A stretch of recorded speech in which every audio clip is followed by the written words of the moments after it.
Hello বন্ধুরা, আজকে আমরা সোলল্যান্ড 2 এর 55তম এপিসোডের পার্ট 2 কে এক্সপ্লেন করব। সিন শুরু হলে আমরা ইউহাওকে টেবিলের দিকে ছুটে যেতে দেখতে পাই। ইউহাও সেখানে কিছুক্ষণ খোঁজার পর একটি স্টোরেজ টাইপ টুল তুলে নেয়। চলে যাওয়ার আগে ইউহাও ধাতব মানুষটিকে স্টোরেজ টাইপ টুলে রেখে দেয়।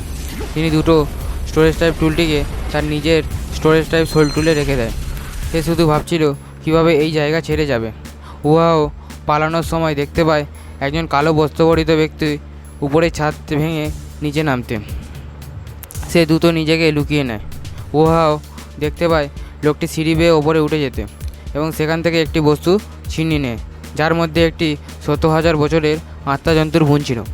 তিনি নিজেকে দ্রুত একটি বডি সেক্টের শক্তিশালী যোদ্ধা হিসেবে পরিচয় প্রকাশ করে, যার জন্য অন্য পক্ষ তাকে হাঁটু গেড়ে বসে সম্মান জানায়।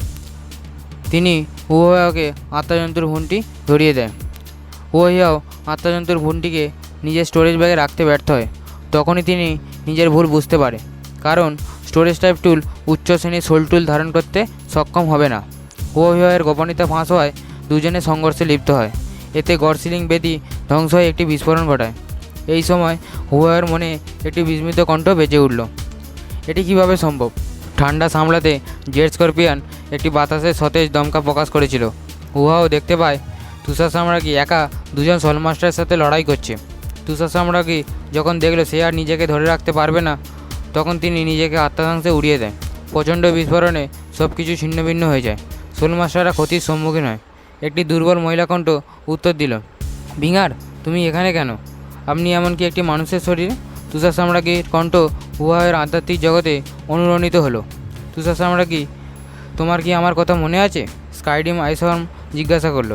তুষার সাম্রাজ্ঞী কিছুক্ষণ ভাবার পর বলল, এটি কি সেই ভাগ্যবান স্কাইডিম আইসওয়ার্ম যে তার ঘুমের মধ্যে একের পর এক বাধা অতিক্রম করেছে? আমার মনে আছে। শীঘ্রই তুষার সাম্রাজ্ঞী অবশিষ্ট আত্মা বিলীন হতে শুরু করে। ঠিক যখন তুষার সাম্রাজ্ঞীর আত্মা ধ্বংস হতে চলেছে, ইলেকট্রোলাক্সের উপস্থিতিতে স্নো এম্প্রেসের আত্মা স্থিতিশীল হয়। ইলেকট্রোলাক্স একটি পরিকল্পনা করেছিলেন, এমন শব্দগুলি যা কেবল তুষার সাম্রাজ্ঞী শুনতে পায়। শেষ পর্যন্ত তাকে থাকতে রাজি করায়। ইউহাও সুবিধাগুলি জেনে আন্তরিকভাবে তুষার সাম্রাজ্ঞীকে থাকতে বলেছিলেন। তার সাথে বন্ধু এবং অংশীদার হিসাবে আচরণ করার প্রতিশ্রুতি দিয়েছিলেন।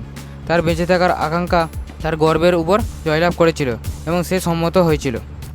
ইলেকট্রোলাক্স ইউহাওয়ের আধ্যাত্মিক শক্তি থেকে গঠিত সোনার দণ্ড নিয়ে একটি আচার শুরু করেন।